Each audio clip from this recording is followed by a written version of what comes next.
உண்மையா நடந்தது என்ன அப்படின்னு தெரிஞ்சுக்காம, ஒருவர பற்றி தவறா மதிப்பீடு செய்றது எவ்வளவு தவறு அப்படின்னு சொல்ற மாதிரி ஒரு சிறுகதை. அடுத்தவங்கள பத்தி தவறான கணிப்புக்கு வர்றதுக்கு முன்னால, ஒரு நிமிஷம் நிதானிச்சு யோசிக்கணும் அப்படிங்கிற மாதிரி இந்த கதைய கதாசிரியர் எழுதியிருக்காரு.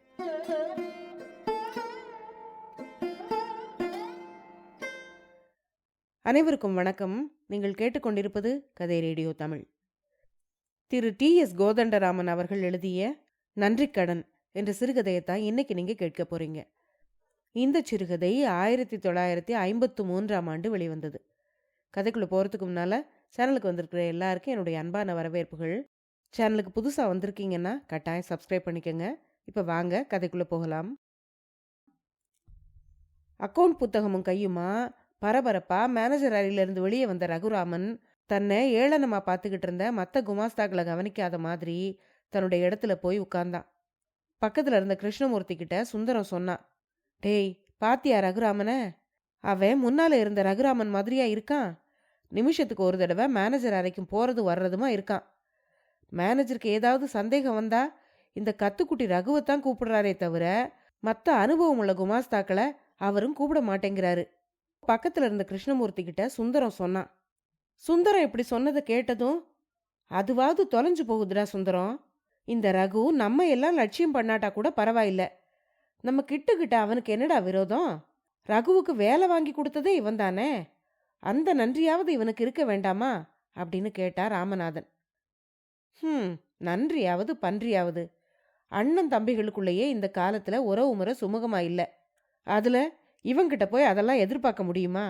சுயநலங்கிறது முன்னேற்றத்துக்கு ஓரளவுக்கு அவசியம்தான் அப்படின்னு சொன்னாரு ஆபத் பாந்தவன். அட அதெல்லாம் சரியா? ரகு முன்னேறது நாம யாரும் தடுக்கலையே. கிருஷ்ணமூர்த்தி கூட வழக்கம் போல சிரிச்சு பேசிக்கிட்டு நட்பு முறையில பழகக்கூடாதா? தான் உண்டு தான் வேலையுண்டுன்னு இருக்கிற மாதிரி ஏன் இந்த பூனை வேஷம் போடணும்? முன்னெல்லாம் கிருஷ்ணமூர்த்தி கிட்ட ரொம்ப அன்பா இருந்த மேனேஜர் இப்ப அவன் கூட அவ்வளவு பேசுறது கூட இல்லையே. இது எல்லாம் இந்த ரகு பயலால தானே அப்படின்னு சொன்னா சுந்தரம். அவங்க எல்லாரும் பேசிக்கிட்டதை கேட்டு கிருஷ்ணமூர்த்தி அப்படியே சிந்தனையில் ஆழ்ந்து போனான். கஷ்டப்பட்ட நிலைமையில இருந்த ரகுராமனை இன்னைய நிலைக்கு கொண்டு வந்தது உண்மையிலேயே கிருஷ்ணமூர்த்தி தான். அப்படிப்பட்ட கிருஷ்ணமூர்த்தியையே அவன் அலட்சியம் பண்றான்னா கிருஷ்ணமூர்த்தியோட மனசு உண்மையாவே வருத்தப்பட்டது. அவனுடைய மனசுல பழைய நினைவுகள் பறந்து விரிஞ்சு விஸ்வரூபம் எடுத்தப்போ முதல் காட்சியா பங்கஜா ஹோட்டல் தான் முன்னுக்கு வந்தது. இன்னைக்கு மாதிரியே அன்னைக்கும் கிருஷ்ணமூர்த்தி ஒரு பிரம்மச்சாரி தான். பிரம்மச்சாரின்னா அறையில வாசம், ஹோட்டல் சாப்பாடு, கவலை இல்லாத வாழ்க்கைன்னு தானே அர்த்தம். இந்த நியதிக்கு உட்பட்டு தான் கிருஷ்ணமூர்த்தியும் இருந்தான். தொடர்ந்து ஹோட்டல்ல சாப்பிட்டா அது உடம்புக்கு ஒத்துக்கவா செய்து? அது மட்டும் இல்லாம தொடர்ந்து ஒரே ஹோட்டல்ல பல மாதங்கள் சாப்பிட்டா அர்த்தம் இல்லாம ஒரு அலுப்பு வேற வந்துருது. இந்த அலுப்பை மாத்திக்கணும்னா புது ஹோட்டலை தேடி போகணும். சில மாதங்கள்லயே அந்த ஹோட்டல்லையும் வெறுப்பு வந்துடும். பிறகு இன்னொரு ஹோட்டல். முடிவில்லாத இந்த சக்கரத்துல கிருஷ்ணமூர்த்தியை அகப்பட்டுக்கிட்டு இருந்தான். அந்த சமயத்துல வாழை மரங்களாலும் மாவிலை தோரணங்களால அலங்கரிக்கப்பட்டிருந்த புதிய ஹோட்டல் ஒன்றை கிருஷ்ணமூர்த்தி பார்த்தான். அந்த ஹோட்டலோட பேர் பங்கஜா ஹோட்டல். இன்னைக்கு ஒரு நாளாவது இந்த புது ஹோட்டல்ல நல்ல சாப்பாடு சாப்பிடலாமே அப்படின்னு நினைச்சுக்கிட்டு கிருஷ்ணமூர்த்தி அந்த ஹோட்டலுக்குள்ள நுழைஞ்சான். ஒரு நாள் மட்டும் சாப்பிடணும்னு உள்ள நுழைஞ்சவன் அந்த ஹோட்டலோட மாதாந்திர வாடிக்கைக்காரனா மாறிட்டான். பங்கஜா ஹோட்டல்ல 9வது மாத சாப்பாட்டு டிக்கெட்டுக்கு பணத்தை கொடுக்க மணிப்பர்சை திறந்தப்போ திடீர்னு அவனுடைய மனசுல ஒரு வெடிப்பு ஏற்பட்டது. அந்த வெடிப்புல இருந்து தெரிஞ்சது அவனுடைய மனசாட்சியா இருக்கலாம். அட மனுஷா, 3 மாசத்துக்கு ஒரு தடவை ஹோட்டல்ல மாத்திர நீ பங்கஜா ஹோட்டல்ல 9வது மாச சாப்பாட்டுக்கு டிக்கெட்டை வாங்குறதுக்கு கவலை இல்லாம பணத்தை எடுக்கிறியே, இது நியாயமா? இது தர்மமா? இது முறையா அப்படின்னு கேட்டுச்சு மனசாட்சியோட குரல். கிருஷ்ணமூர்த்திக்கு பதில் எதுவும் தோணல. அப்போ கல்லால உட்கார்ந்திருந்த ஹோட்டல் உரிமையாளர், என்னண்ணா தயங்குறீங்க? பணம் கொண்டு வர மறந்துட்டீங்களா? பாதகம் இல்ல, சாப்பிட்டுட்டு போங்க, மெதுவா நாளைக்கு பணம் கொண்டு வந்து கொடுங்க அப்படின்னு சொன்னாரு. மனசாட்சியோட குரல்ல மூழ்கி போயிருந்த கிருஷ்ணமூர்த்தி, இல்ல இல்ல இது வேற யோசனை அப்படின்னு சொல்லிக்கிட்டே பணத்தை கொடுத்து அந்த மாதத்துக்கான சாப்பாட்டு டிக்கெட்டை வாங்கினா அவன். உள்ள போய் உட்கார்ந்த அவனை, வாங்கண்ணா உட்காருங்கண்ணா, டேய் அண்ணாவுக்கு மேஜையில இலை போடு, யார்டா அவன், அண்ணாவை ஒழுங்கா கவனி அப்படிங்கிற மாதிரி சின்ன சின்ன வரவேற்பு வாக்கியங்கள் கவர்ந்தது. அந்த ஹோட்டலுக்கு வர்ற வாடிக்கைக்காரங்க எல்லாரும் ஹோட்டல் உரிமையாளரான கோபால் ராயருக்கும் மற்ற வேலைக்காரங்களுக்கும் அண்ணாதான். நுனி இலையில தண்ணீரை விட்டு தொடச்சிக்கிட்டு இருந்த கிருஷ்ணமூர்த்திக்கு சிரிப்பு வந்தது.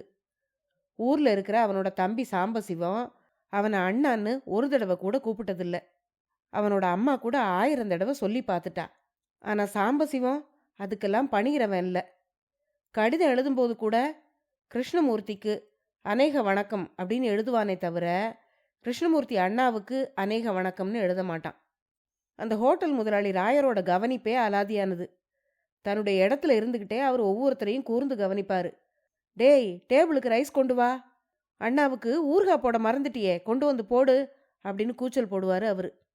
அப்படி அவர் சொல்லும்போது அவருடைய குரல்ல இருக்கிற அந்த அதீத கவனிப்புல நெகிழ்ந்து போயிடுவான் கிருஷ்ணமூர்த்தி. உண்மையை சொல்லணும்னா சாப்பாடு நல்லா இருக்குங்கிறதுக்காக அவன் பங்கஜா ஹோட்டலுக்கு போறானா, அல்லது அங்கே இருக்கிற கவனிப்புக்காகவா, அல்லது அங்கே போனால் தாராளமாக கிடைக்கிற அண்ணாக்களை கேட்கறதுக்காகவான்னு அவனுக்கே பதில் சொல்ல தெரியாது. ஒரு நாள் தன்னுடைய நண்பர்களோட பங்கஜா ஹோட்டலுக்கு போயிருந்தான் கிருஷ்ணமூர்த்தி. உட்காருங்க அண்ணா அப்படின்னு சொல்லிட்டு அவங்க எல்லாருக்கும் நுனி இலைகளாக எடுத்து போட்ட அந்த பையனை கவனிச்சான் கிருஷ்ணமூர்த்தி. அந்த பையன் ஹோட்டலோட இயந்திர வாழ்க்கையில் கட்டுப்பட்டிருந்தாலும் அவனுடைய செய்கைகளில் ஒரு துடிப்பு தெரிஞ்சுது. அவங்க இலைகளில் கறியையும் கூட்டையும் பரிமாறிட்டு அவன் விறுவிறுப்பாக உள்ளே திரும்பி போனான். ஒரே நிமிஷத்தில் வெளியே வந்து சாதம் போடட்டுமாண்ணா அப்படின்னு கேட்டான். அந்த பையனுடைய முகத்தை உத்து பார்த்துக்கிட்டே சரின்னு சொன்னான் கிருஷ்ணமூர்த்தி. பையன் பரிமாறிக்கிட்டு இருந்தான். அப்போ கிருஷ்ணமூர்த்தி தான் பக்கத்தில் இருந்த நண்பன்கிட்ட ஆங்கிலத்தில் சொன்னான், சுந்தரம், இந்த ஹோட்டல்லையே இவன் ஒருத்தன் தான் சுறுசுறுப்பாகவும் சுத்தமாகவும் வினயமாகவும் இருக்கான். அவனுடைய முகத்தில் இருக்கிற கவர்ச்சியை கவனிச்சியா? பாவம், நல்லா படிச்சிருந்தான்னா இவனும் நம்மளை மாதிரி குமாஸ்தாவா ஆயிருப்பான் அப்படின்னு சொன்னான். அவன் சொன்னதை கேட்டுட்டு அந்த பையன் கடகடன்னு சிரிச்சான். என்னன்னு கேட்குற பாவனையில் கிருஷ்ணமூர்த்தி அந்த பையனை நிமிர்ந்து பார்த்தான். அந்த பையன் ஆங்கிலத்தில் பதில் சொன்னான். ஓ, குமாஸ்தா வேலை அவ்வளவு சாதாரணமாயிருச்சா உங்களுக்கு? நான் ஏற்கனவே SSLC பாஸ் பண்ணியிருக்கேன். ஆனாலும் நீங்கள் அலட்சியமாக சொல்கிற அந்த குமாஸ்தா வேலை கிடைக்காததால தான் இந்த தட்டை தூக்குற வேலையை பார்த்துக்கிட்டு இருக்கேன் அப்படின்னு சொன்னான். கிருஷ்ணமூர்த்திக்கு அவன் சொன்னதை கேட்டு ஒரு பக்கம் ஆச்சரியமாகவும் இன்னொரு பக்கம் அவமானமாகவும் இருந்தது. பையனுக்கு ஆங்கிலம் தெரியாதுன்னு நினச்சி சுந்தரத்துக்கிட்ட ஆங்கிலத்தில் பேச போக அவன் அதை விட அழகான ஆங்கிலத்தில் பேசுகிறானே அப்படின்னு வியந்து போனா அவன். கிருஷ்ணமூர்த்திக்கும் அந்த பையன் ரகுராமனுக்கும் இப்படித்தான் உறவு ஆரம்பமாச்சு. சாப்பிட்டுட்டு திரும்பி போகும்போது கிருஷ்ணமூர்த்தி அவனை தன்னுடைய வீட்டில் வந்து பார்க்கும்படி சொல்லிட்டு போனான். ரகுவும் தன்னுடைய விடுமுறை அன்னைக்கு அவனுடைய வீட்டுக்கு போனான். ரகுவோட கதை முழுசையும் கேட்டான் கிருஷ்ணமூர்த்தி. ரகுவுக்கு அப்பா கிடையாது, அம்மாவும் 2 தங்கைகளும் தான் இருந்தாங்க. அவங்க 4 பேருக்கும் குடியிருக்கிற வீட்டை தவிர வேற எந்த சொத்தும் கிடையாது. தான் கஷ்டப்பட்டாவது ரகுவை எப்படியோ 6வது பாரம் வரைக்கும் படிக்க வச்சுட்டா அவங்க அம்மா. ரகுவும் நல்ல மார்க் எடுத்து தான் பாஸ் பண்ணியிருந்தான். ஆனால் 1000 அலுவலகங்களில் ஏறி இறங்கியும் அவனுக்கு வேலை கிடைக்கல. நல்ல வேலை கிடைக்கிற வரைக்கும் சோம்பி போய் வீட்டில் உட்காந்துருக்க அவனுக்கு விருப்பம் இல்லை. அதனால தான் பங்கஜா ஹோட்டலில் வேலைக்கு சேர்ந்துட்டான். பத்திரிகைகளில் குமாஸ்தா வேலைக்கு விளம்பரங்கள் வரும்போதெல்லாம் அவனும் மனு எழுதி போட்டுக்கிட்டு தான் இருந்தான். தன்னோட அம்மா மேலேயும் தங்கைகள் மேலேயும் ரகு வச்சிருந்த பாசமும் வாழ்க்கையில் அவனுக்கு இருந்த உறுதியும் கிருஷ்ணமூர்த்திய மனசை தொட்டுது. எப்பாடுபட்டாவது அவனை முன்னுக்கு கொண்டு வர்றது தன்னுடைய கடமைன்னு அவன் தீர்மானம் பண்ணான். அலுவலகத்தில் அப்போ கிருஷ்ணமூர்த்திக்கு நல்ல மதிப்பு இருந்தது. குமாஸ்தாக்கள், மேனேஜர், அக்கௌண்டன்ட், ஆடிட்டர்னு எல்லாருடைய நல்லெண்ணத்தையும் அவன் சம்பாதிச்சு வச்சிருந்தான். அலுவலகத்தில் அந்த சமயத்தில் வேலை வேற அதிகமாக இருந்தது. அதை சுட்டி காட்டி இன்னொரு குமாஸ்தாவை சேர்த்துக்கிட்டா நல்லது அப்படின்னு அவன் மேனேஜர்கிட்ட சொன்னான். மேனேஜரும் உடனே அனுமதி கொடுத்தாரு. ரகுராமனை ஒரு விண்ணப்ப மனு எழுத சொல்லி அதை வாங்கி தன்னுடைய மேனேஜர்கிட்ட கொண்டு போய் கொடுத்தான் கிருஷ்ணமூர்த்தி. கிருஷ்ணமூர்த்தியே தேர்ந்தெடுத்து கொண்டு வந்த ஒருத்தனை மேனேஜருக்கு தள்ளிவிட இஷ்டம் இல்லை. அவரும் உடனே ஒத்துக்கிட்டாரு. பங்கஜா ஹோட்டல் சர்வராக இருந்த ரகுராமன் உமா அண்ட் ரமா கம்பெனியில் பதிவு குமாஸ்தாவாக மாறினான். நாட்கள் ஓடிப்போச்சு. எந்த குமாஸ்தா லீவு போட்டுட்டு போனாலும் அந்த பிரிவுகளில் வேலை பார்த்து ரகுராமனுக்கு எல்லா பிரிவு வேலைகளும் அத்துப்படியாகிருச்சு. கலங்காம வேலை செய்து எல்லார்கிட்டையும் கணீர்னு பேசிக்கிட்டு இருந்த அவன் சீக்கிரத்திலேயே மேனேஜருடைய பிரத்யேக அன்பையும் சம்பாதிச்சிட்டான்.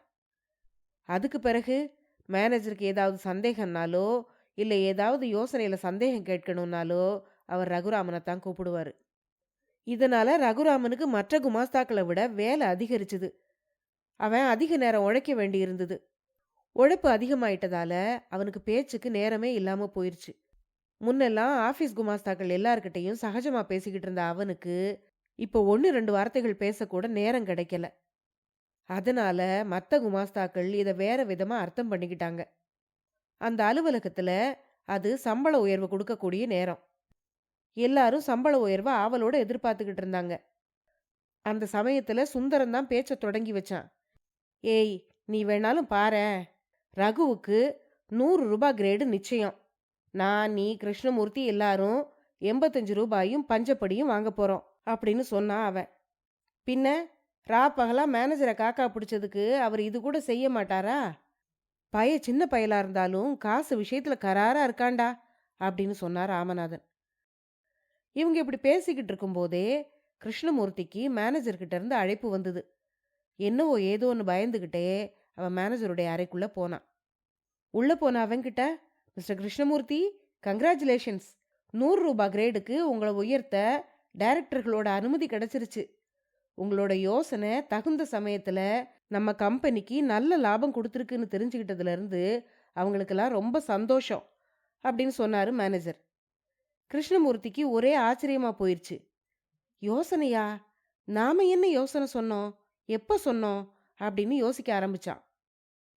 சார், நீங்க வந்து என்ன சொல்றீங்க அப்படின்னு இழுத்தான் அவன். ஆமா கிருஷ்ணமூர்த்தி, நான் தான் உங்களுக்காக சிபாரிசு பண்ணேன். ரகு கிட்ட நீங்க ஒரு யோசனை சொல்லி அனுப்புனீங்களே, அது பிரமாதம் போங்க அப்படின்னு சொன்னாரு மேனேஜர். கிருஷ்ணமூர்த்தி திகைச்சு போய் நின்னான். பதில் பேசல. மேனேஜர் தொடர்ந்து பேசினாரு. இப்போ நம்ம கையில இருந்த ஸ்டாக் எல்லாம் தீந்து போச்சு. மேல மேல ஆர்டர்கள் வந்து குவிஞ்சுகிட்டு இருக்கு. நீங்க லீவ்ல போன அன்னைக்கு என்கிட்ட சொல்ல சொன்னதா ரகுநாதன் என்கிட்ட சொன்னான். அவன் சொன்னபடியே நாம உற்பத்தி செய்யற பொருட்களுக்கு எல்லாம் பழைய பெயர்களை விட்டுட்டு புதுசா நாகரிகமான பெயர்களா கொடுத்தோம். விளம்பரங்கள்ல காஷ்மீர காட்சிகளையும் அஜந்தா ஓவியங்களையும் தஞ்சை சிற்பங்களையும் போட்டு விற்பனை பொருட்களுக்கும் அந்த படங்களுக்கும் ஏதோ முடிச்சு போட்டு வச்சோம். அதோட பலன் பிரமாதமா இருந்தது. ஆரம்பத்துல விஷயம் தெரியாம நானும் இந்த யோசனை ரகுவோடது தான் நினைச்சு அவனோட பேரை சம்பள உயர்வுக்கு சிபாரிசு பண்ண போறதா 4 நாட்களுக்கு முன்னால அவன்கிட்ட சொன்னேன். அப்போதான் அவன் உண்மையை சொன்னான். உண்மையை அவன்கிட்ட இருந்து கேட்டு தெரிஞ்சுக்கிட்டு நேத்து டைரக்டர்களோட கூட்டத்துல உங்களுடைய பெயரை சிபாரிசு பண்ணி அவர்களுடைய அனுமதியையும் வாங்கிட்டேன் அப்படின்னு சொன்னாரு மேனேஜர். மேனேஜர் அறையிலிருந்து வெளியே வந்த கிருஷ்ணமூர்த்தி வேகமா ஓடி போய் ரகுராமனை அழைச்சிக்கிட்டதுக்கு காரணம் என்னன்னு புரியாம மற்ற குமாஸ்தாக்கள் எல்லாரும் திகைச்சு போய் நின்றுகிட்டு இருந்தாங்க. கதை முடிவடைந்தது. இந்த கதையை பற்றிய உங்களுடைய கருத்துக்களை மறக்காம கமெண்ட்ல சொல்லுங்க. அடுத்த பதிவில் இன்னொரு சுவாரஸ்யமான கதையுடன் சந்திப்போம். நன்றி.